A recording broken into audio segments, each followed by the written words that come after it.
تیری عظمتوں سے ہوں بے خبر، یہ میری نظر کا قصور ہے۔ اعوذ باللہ من الشیطان الرجیم، بسم اللہ الرحمن الرحیم۔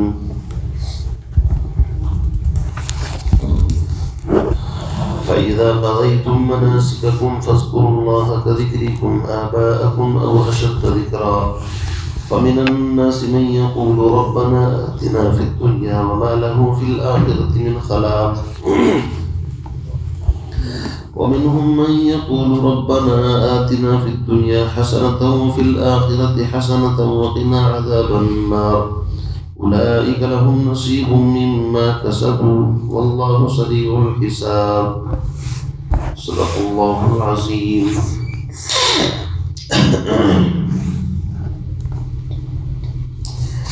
اس سے پہلی آیات میں حج کے احکام، اس کے مسائل کا تذکرہ چل رہا تھا، اور ساتھ ساتھ زمانے جاہلیت کے اندر جب لوگ حج کرتے تھے تو ان کے اندر جو انہوں نے اپنی طرف سے کچھ رسومات، کچھ بدعات گھڑ لی تھی۔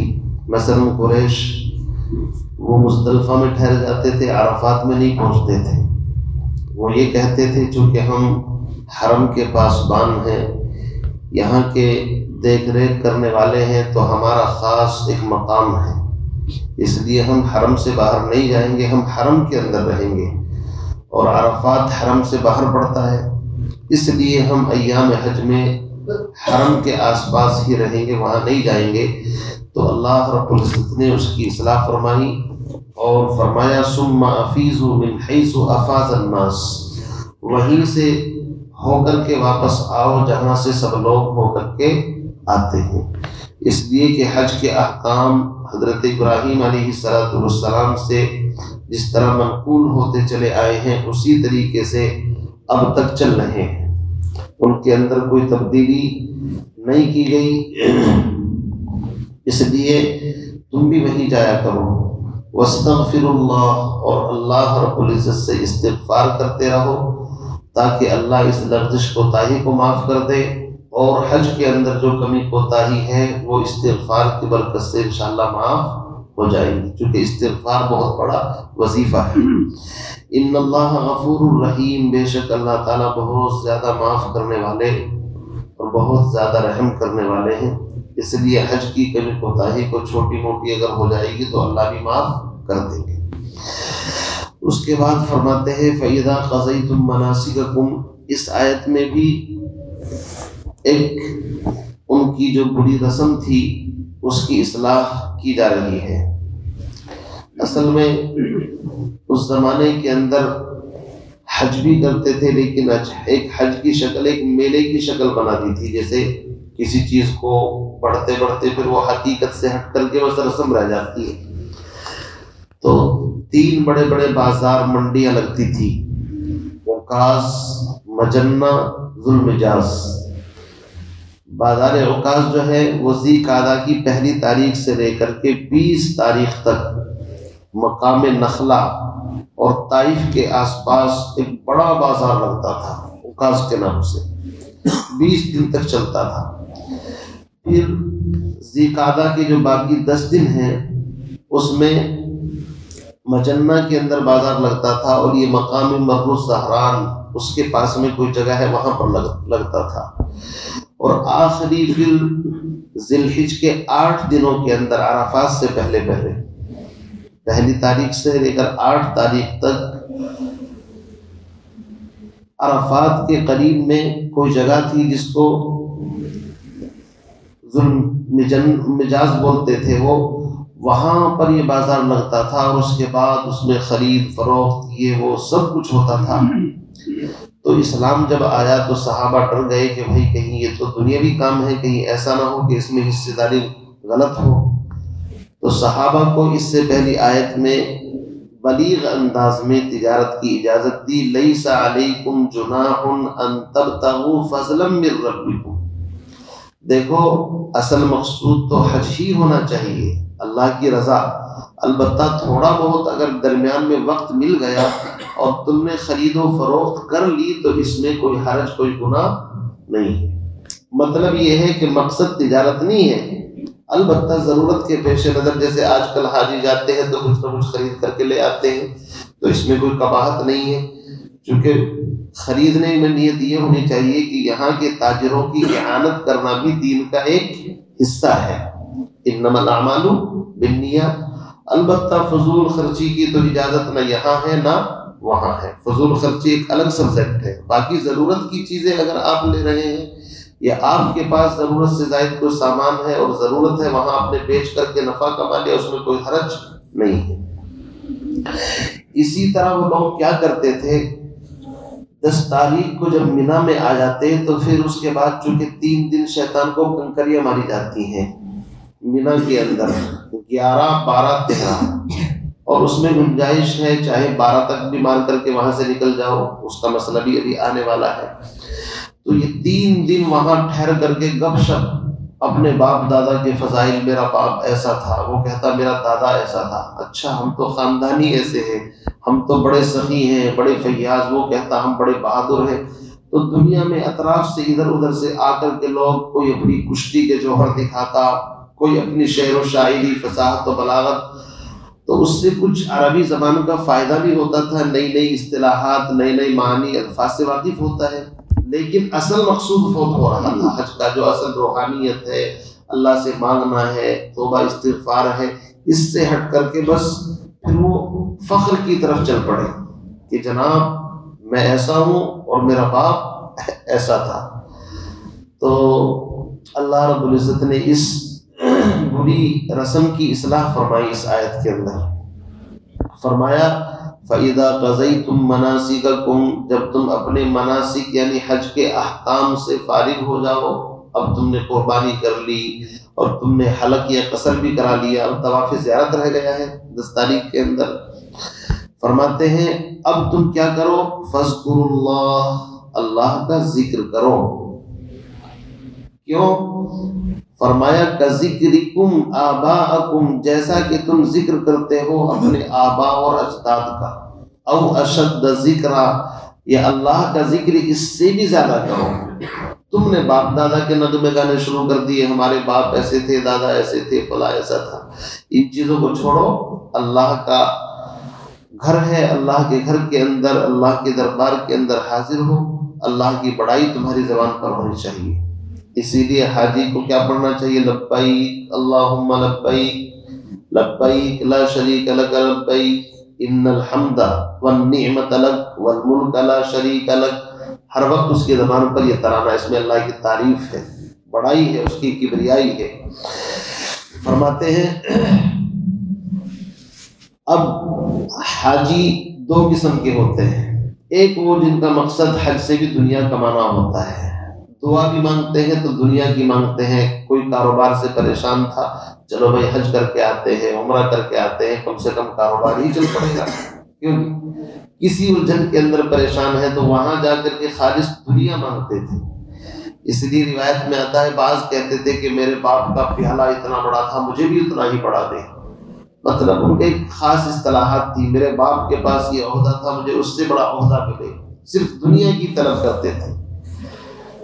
تو اللہ فرماتے ہیں فَمِنَ النَّاسِ، بس بعض لوگ ایسے ہیں مَن یقول، جو یوں دعا کرتے ہیں، یہ کہتے ہیں ربنا آتنا فی الدنیا، اے ہمارے پروردگار ہمیں عطا کر دنیا میں، بس ان کا اوڑھنا بچھونا کیا ہے، دنیا۔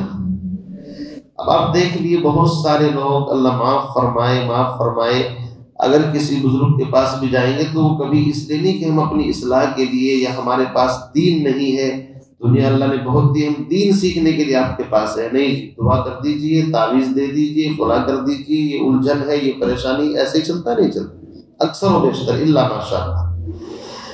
تو لوگوں کی فطرت جن کے ذہن کے اندر دنیا بس گئی، وہ دین کی جگہ پر بھی دنیا ہی سوچتے ہیں۔ تو فرمایا بعض لوگ ایسے ہیں جو یوں کہتے ہیں اے ہمارے پروردگار آتنا فی الدنیا، ہمیں دنیا دے دے، اللہ فرماتے ہیں چلو دنیا مل جائے گی، وما لہ فی الآخرۃ من خلاق، لیکن آخرت میں ان کا کوئی حصہ نہیں ہوگا، دنیا لے کر کے خلاص فارغ ہو گئے۔ اب فرماتے ہیں ومنہم، لیکن سب حاجی ایک سے نہیں ہے، بعض ایسے بھی ہیں، دو قسم کر دی، منہم الگ اور منہم الگ۔ بعض ایسے ہیں من یقول، جو اپنی دعاؤں میں یہ کہتے ہیں ربنا آتنا فی الدنیا حسنہ، اے ہمارے پروردگار ہمیں دنیا کی حسنہ بھلائی نصیب فرما، چونکہ دنیا میں رہتے ہیں تو دنیا کی اچھائی بھی چاہیے، خالص دنیا نہیں مانگی۔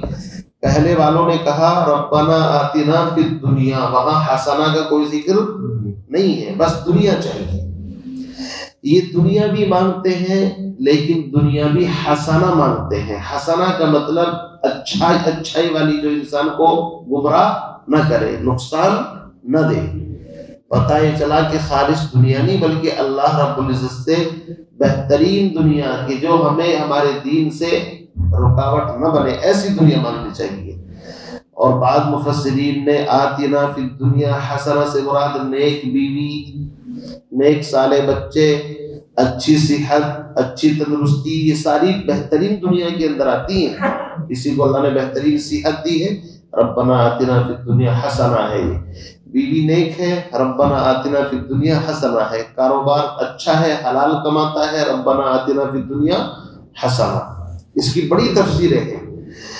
تو فرمایا بعض یوں ہیں جو یہ کہتے ہیں ربنا آتنا فی الدنیا حسنہ، الہی دنیا دے لیکن دنیا بھی حسنہ چاہیے، وفی الآخرۃ حسنہ، اور آخرت بھی حسنہ خوبصورت چاہیے، جنت، وہاں کی حور، وہاں کی غلماں، وہاں کی ساری فیسلٹی آتنا فی الدنیا حسنہ وفی الآخرۃ حسنہ کے اندر ہے۔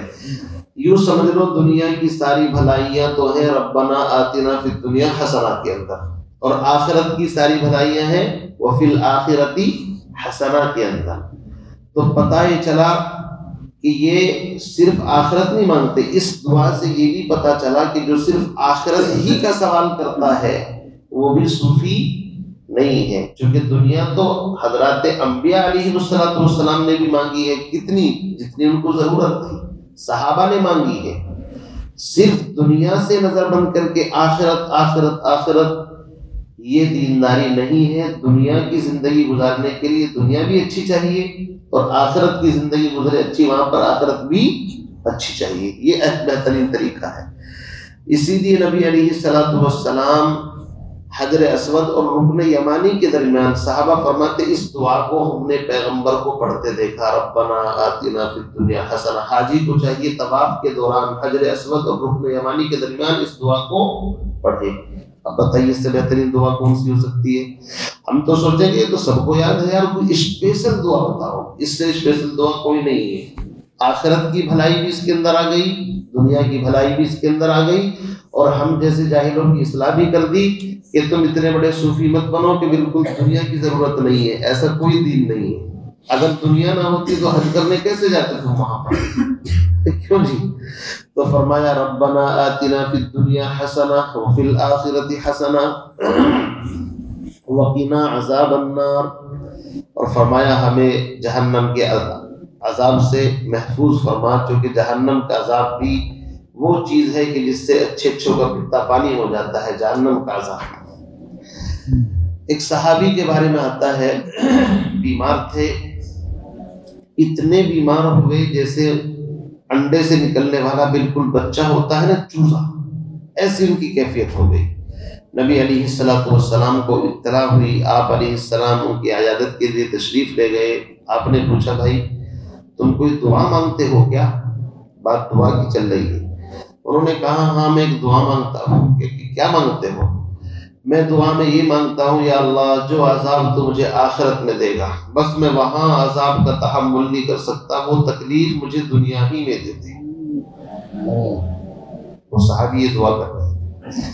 آپ علیہ السلام نے ان کو اس دعا سے منع فرمایا کہ یہ دعا صحیح نہیں ہے۔ تم میں سے کون ہے جو آخرت کی تکلیف کو برداشت کر لے یا دنیا کی تکلیف کو برداشت کر لے؟ ہمیشہ اللہ سے عافیت مانگنی چاہیے۔ کیا مانگنی چاہیے؟ عافیت. اللہم انا نسألک العفو والعافیہ والمعافاة فی الدنیا والآخرہ. ہمیشہ اللہ سے عافیت مانگے. کبھی یہ نہ کہے یا اللہ جو مصیبت اس وقت آنی ہے ابھی آ جائے گی، اس سے تو یہ اچھی. ہم بالکل ذرہ برابر بھی تحمل نہیں کر سکتے. راوی فرماتے ہیں ربنا آتنا فی الدنیا، ان کو دعا سکھائی کہ تم یہ مانگا کرو دنیا کی بھلائی آخرت کی بھلائی.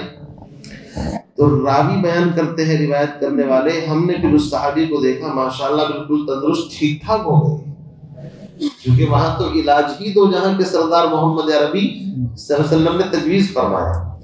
اس لیے ہم اپنی مرضی سے نہ کوئی عبادت کریں نہ کوئی دعا، ہر چیز میں ہم اس کے پابند ہیں جو نبی علیہ السلام نے صحابہ کو سکھایا ہے. اس لیے فرمایا اولئک لہم نصیب مما کسبوا، یہ وہ لوگ ہیں جن کے لیے حصہ ہے اس کمائی میں سے جو انہوں نے کمایا. اچھا کماؤ گے اچھا حصہ ملے گا، غلط کمائی کرو گے تو جہنم ہے. واللہ سریع الحساب، اور اللہ بہت جلد حساب لینے والا ہے. اس لیے ایمان والوں کو بھی خوش ہو جانا چاہیے. ادھر موت آئے گی، ادھر موت کے بعد فوراً جنت کا عیش و آرام ایڈوانس قبر میں ہی ملنا شروع ہو جائے گا. ادھر کافر کی گنہگار کی موت آئے گی اور موت آتے ہی جہنم بعد کی چیز ہے، لیکن وہ قبر ہی جہنم بن جائے گی. تو سریع الحساب کا مطلب یہ ہے کہ جو آدمی مر گیا اس کے لیے تو اسی دن قیامت قائم ہو گئی. وہ یہ انتظار نہ کرے. بہت سے لوگ سوال کرتے ہیں جی جو مر گئے حساب کتاب تو میدان محشر میں ہوگا، یہ جو قبروں میں پڑے ہوئے ان کا کیا ہے؟ یاد رکھیے من ماتا، جو انسان مر گیا قامت قیامت، اس کے لیے تو قیامت قائم ہو گئی. اچھا ہے تو اس کا عیش و آرام اس کو وہی نصیب ہونا شروع ہو جاتا ہے. برے اعمال ہیں، فاسق فاجر ہے، اللہ ہم سب کو معاف فرمائے، تو اس کی تکلیفیں وہیں پر محسوس ہونی شروع ہو جاتی ہے. سبحان اللہ وبحمدہ، سبحان اللہ، اشہد ان لا الہ الا اللہ، استغفرک و اتوب الیک.